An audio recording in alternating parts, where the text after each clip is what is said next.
Hello, my name is Veronica Hernandez, and this is my first video journal for EDAD 612.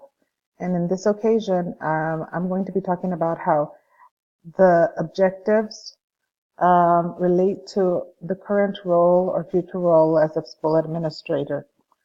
First of all, I know that we will be discussing equity and diversity in our schools. So I know that many of the items that we'll be talking about in the class deal with how are we treating students equitable and how we're treating diverse students within the classes.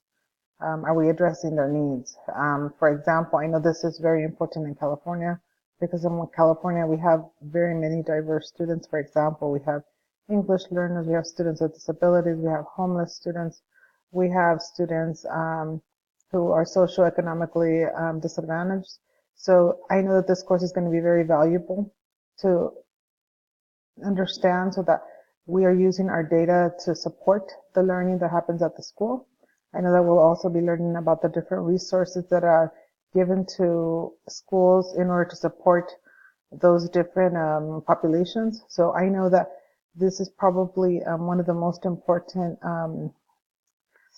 areas that California right now is working on. For example, with MTSS, I know that the school district where I'm at, that's beginning to be implemented at this time. So I know that this is very important and that different schools, districts, counties are looking into this. So I know that as a future administrator, I will be responsible for learning more about all the information that is here. Like right now, it's like an overview, but it'll be more in depth and real applicable once you are an administrator.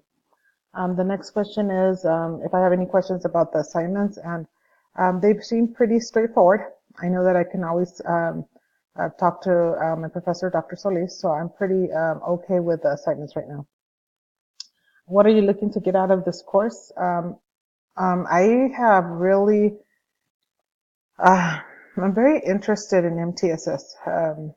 I'm glad that that was the first assignment because it gave me an overall view of what MTSS is nationally and just from the state. That webinar was very effective.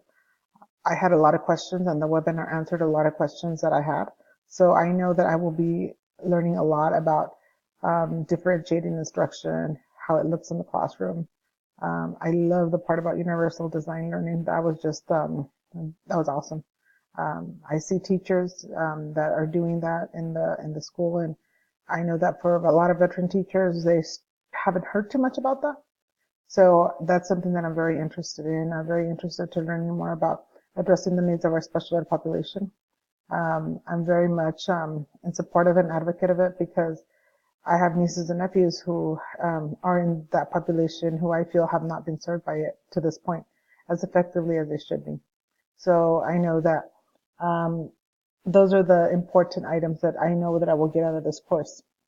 What experience and expertise do you have? So I am a coach right now, but I have been an intervention teacher. And I saw the model that we have is not really what I expected after reading MTSS. I feel that we're missing tier 1 interventions. And I think our superintendent, who is new, has already noticed that. So we are already making some changes, but it was good to see that in the MTSS training. It really explained it very well, and I was able to understand that, yes, we do have a tiered system, but we're not using the tier system to our full advantage. So we have aides pulling out students, but we don't have teachers actually doing intervention in the classrooms. So we're definitely missing that part. And I know that starting next year, we will actually starting at any time right now, once teachers are ready, we will be using the standards to guide our instruction. And it will just not be on foundational skills, but based on the Common Core State Standards. So at this point right now, I feel that this course is just coming to me at the perfect time. So I'm very happy to be in it. So Professor, that's all I have for right now. Thank you so much. Last semester it was awesome to be in your class and hoping to learn a lot more this time. Thanks. Have a great day.